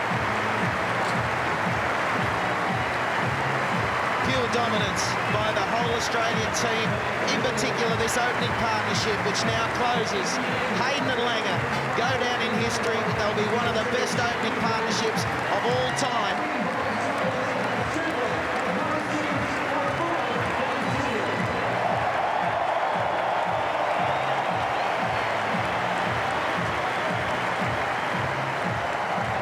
And for 45,000 fans, wonderful moment as well, and all our viewers right around Australia and the world. We've seen a wonderful side beat England on a 5-0 whitewash. Superb team effort, well led by Ricky Ponting. His batting was superb early on when Australia needed to fire up, because Warne, McGrath, Clark and Lee did the rest with the ball. That's a great sight, this, because all the players from both sides are now out in the middle. The handshakes are taking place right on the edge of the square. Scoreline achieved only once by Australia, Warwick Armstrong's side, 1920-21. 5-0, and all of them resounding victories. This is an unbelievable day for cricket. It's a leading day in the annals of Australia-England matches, for sure, giving the Ashes yet another dimension. Hard to believe what has happened here. We've added to the history books, really, on the back of an extraordinary series in England that was so close, just by the margin of victory, by the high quality of cricket played by Australia, particularly in clutch situations where they've been stretched and tested, and they've always had the answers. When they were 5 for 84 at Melbourne, Andrew Symonds put his hand up. Very emotional time here for Justin Langer, understandably so. The end of a very good career, part of a great team, one of the best teams ever. You think about Armstrong's side, think about the Invincibles, Ian Chappell's side, Stephen Moore's side, and now Ricky Ponting's side. All wonderful Australian teams. The England team going over to the Barmy Army, who have been tremendous for the Australian economy and stuck strong as far as support. Can go down 5-0. The front up's a big effort in itself. Yep. Yes, that's right. Extraordinary and ongoing support. They travel with England wherever they go. They realise those players that they've let them down. So they're saying thanks for sticking by us. Well, I think you should look at the odd pluses. I think Matthew Hoggard was superb. Swing bowling on Australian pitches against top order batsmen of Ponting and Hussey and Clark and Symonds and Gilchrist. He did a magnificent job. There he is. Averages 21. Started his career living in a caravan to get a spot in the New South Wales team. Come down from the bush. He's still got bushy, but he's a great fast bowler as well. Right. He doesn't know what to do. He's looking for Collingwood. Where's Collingwood, he's saying? He's looking for camera. He's not used to having a microphone shoved in his mouth, I think. There's Collingwood for you, Bill. Good old Collingwood forever, you said, didn't you? Well, I've got a bit of time for Collingwood. I think he'll improve a lot after this series. And the crowd, not one person is moving. They're standing. They're seeing a wonderful moment in the history of Australian cricket. Great mates, fine batsmen. Two good citizens as well, two fine guys. And this will be a lap of honour to remember. The Australians through the series have sort of split up and gone to different parts of the ground. They're doing that a little bit, but sticking together a bit more as a unit this time, and so they should. I hope they get right to the rope's edge and do the perimeter.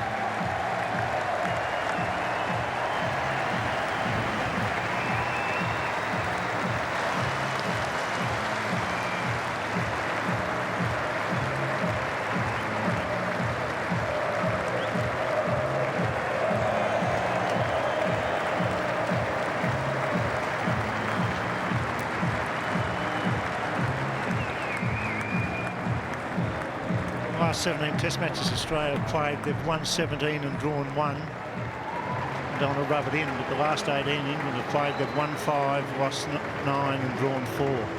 That's since the Oval Test match. So their form wasn't good before they come here, really, if we're honest. Great that the Barmy Army gave the Australians that reception too. I think they recognise just what this team has achieved. England have quickly left the field of play, so credit to them. They've got out of the limelight, left it to the Australians, and now they can go round and just milk the appreciation. They're doing a great thing for cricket too. They're raising the bar consistently. They're saying to the others, if you want to catch us, you've got to get better. And there's the wicketkeeper of the century getting in the act as well. Ian Healy there. He's confused. Let's go down to Ian Healy immediately. Hi guys, well the nostalgia down here is unbelievable. I've just lost McGrath, he'll come back to us. He picks up Holly over on the fence. The next generation. Brett Lee, how did it feel this test match, trying to keep it normal? Very, very emotional, Hills. I can see now there's no dry eye in the house. This guy's outstanding, he's been brilliant. You know, we lose 3 terrific cricketers, so amazing test match. Always great to win though. Yeah, I'll just step past you, Binger. If you can go or you can stay, whatever you like. Pidgey, is this the top of the mountain? You're retiring at the top. Yeah, can't sort of ask for much more. Sort of wicket on the last ball and then to get the runs done down. Perfect way. Mate, that is such a crushing victory, and you've had a couple of them this series. How impressed are you with this team? Oh, it's been an amazing series for us. At every stage, the guys have played well. It's been a huge team effort, and you know, the bowling's given them nothing in the way we've batted as well. So I don't think we've ever played as well team-wise as what we've had this series. What about your body? You know, you're getting wickets, you're bowling quick again. What are you doing retiring? Oh, I never felt better, Hills, but I know time's right. Still got a few months of one day, so we'll see how we go. Yeah, kids, is it good to have Daddy at home more? What about the special people here for you, Pidgey? Who's here with you? Yeah, no, it's good to have Jane and James and Holly here, and also my mum and dad are down from the bush, and my sister Donna, so everyone's here, so it's great. Wicket with your last ball too, how tinny are you? Oh, it would have been nice to knock the stumps out, but I'll take it slow. I've all caught it mid-on, but no, can't complain. Great stuff, Pidge. See you, mate. Cheers.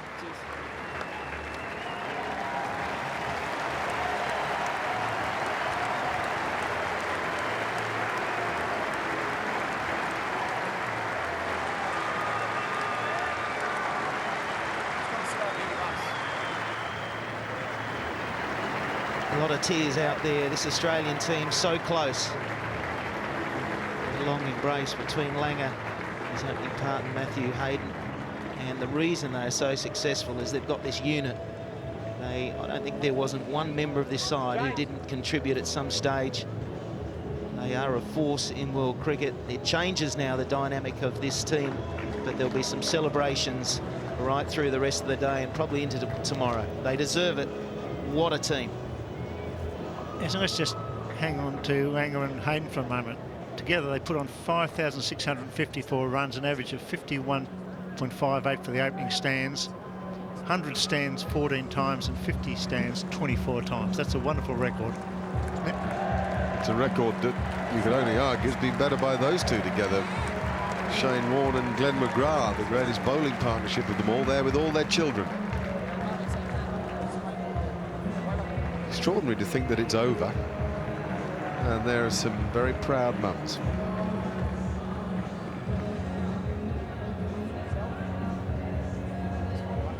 Some people train all their life to walk onto the Sydney cricket ground, don't they? And these kids are out there waving to mum and brothers and sisters, and it's just a wonderful moment. There's Ian Hurley with Shane Warne. Hang on, he hasn't finished with his kids yet. How you going, kids? All right, Warne, you got words that can explain how you're feeling? Pretty excited, actually. To win 5-0 was a fantastic achievement by these group of guys. This team's played some sensational cricket through the whole summer. England have played some good cricket at times too, but when the big moments are there, the Australian cricket team stood up and someone's put their hand up. So, look, it's been fantastic to play with this group of guys, and I'm sure that everyone's been entertained by the way the guys have played, and to finish off the way we have today, 5-0, is a sensational way to do it. It's so crushing, wasn't it? Not even... I think McGrath was one that planned for 5-0. What were you thinking before the series? Is this better than your wildest plans? I suppose he's got to... If he keeps saying that, he's got to come get it right once, I suppose. But, look, it's just a pleasure to play with someone like Glenn McGrath. He's been an unbelievable player, and to play with him has been a real pleasure. And to play with all the guys, it's been a real pleasure and honour. And the support we've had all over Australia, and to finish it here in Sydney has been amazing. What about your 70? You want to talk us through ball by ball? Yeah, OK, we haven't got that long. There's not much happening. Well, the first one I just thought I'd sweep a bit, but look, it's that was a bit of fun, I suppose. To get those runs was very crucial in the game. To get a 100-run lead was very, very important. So, but as the boys bowled, the quickies bowled fantastic all summer, and we backed it up in the field. I thought we were really good. Yes, I've got Justin Langer here with me. Well, I've got some of the Langers with me, mate. SCG final test. You're out there with your mate, winning runs. Could it be any better than it is right now? No, it can't. And to win 5-0, we've been so determined to win this series and win it well, and to win it 5-0 here with my teammates like that, it's just cannot get any better than that. And they made you work for it today too. I think it's the best harm he's bowled all series. Eh? Where's the bruise, mate? Can I out there somewhere? Yeah, it's always good to get a few badges of honour. I've had a few through a long career, so it was nice to get a few bruises just to remember Test cricket by. What's going on in your mind at the moment? What are some of the emotions that you're feeling at the moment? My prime emotion is just that we've won the series 5-0. I mean, it's in the end of the day, I said after Perth when we won the Ashes, if I never played another game of cricket then, it'd be enough for me. To have played a Test match like this and to win another Test match, it's the perfect time to let go of it. I can see your daughter here. Who else is here? All the family here today? Yeah, all the family here. Mum and Dad are here, and my brothers and sisters. So I've got my really good friends, Nigel and Linda Ray from London as well, Lucy and Joe. So I've got a great crowd here. But most importantly, I've got my teammates, and I'll be with them for a fairly long time tonight, I think. And anything you'd like to say to all the people here today, 40-odd thousand people, and I don't know how many people are watching on the screen, anything you'd like to say as a parting word? The parting word is that the baggy green cap means a lot to a lot of people, and it's no wonder. It's a wonderful thing, and it's been an absolute privilege and honour to wear it 105 times. It's going to be really hard to let it go. Well, mate, thank you for your contribution to Australian cricket. Justin Langer, ladies and gentlemen. So Australia secure a historic 5-0 Ashes whitewash, with the home side dominating their opponents throughout the series with bat, ball and in the field, and further cementing their position as the #1 team in the world and possibly of all time. The Man of the Series award went to Ricky Ponting, whose 100 on the first day of the first test set the tone for the series. We'll hear from the Aussie captain in just a moment, but first, England skipper Andrew Flintoff. Firstly, I'd like to congratulate Ricky Ponting and his side. The first test match at the Gabba, you came hard at us, and ever since then, you've hit us hard. It's been fantastic for our lads to challenge ourselves and play against you. Obviously, you thoroughly deserve your victory, and I'd like to congratulate you on that. Cheers.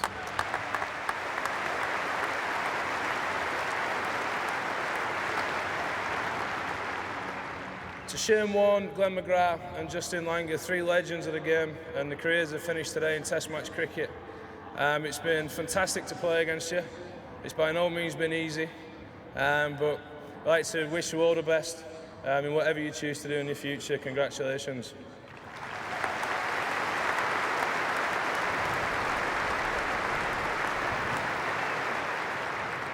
my point of view, to get the chance to captain England and Australia has been a great thrill. Although the results haven't gone our way, having the chance to lead them guys over there, the character they've shown, they've never given up. And every chance they've had, they tried to shine. So I'd like to thank you, the coach, the backroom staff, and most of all the lads for all your efforts you've given me over the past few weeks. Thank you.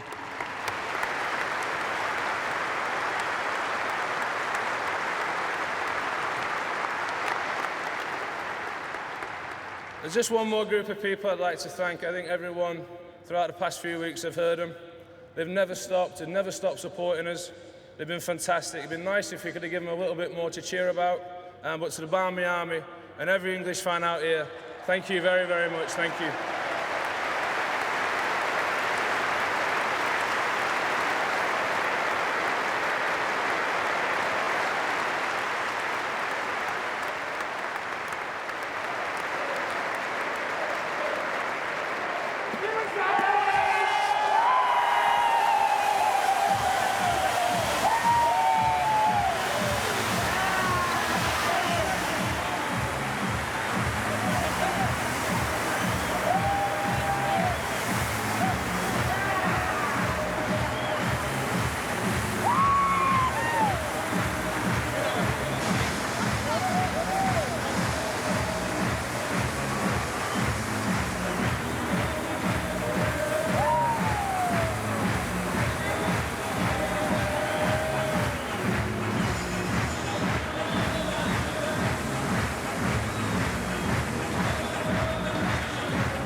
The Australian captain, mate, 5-0.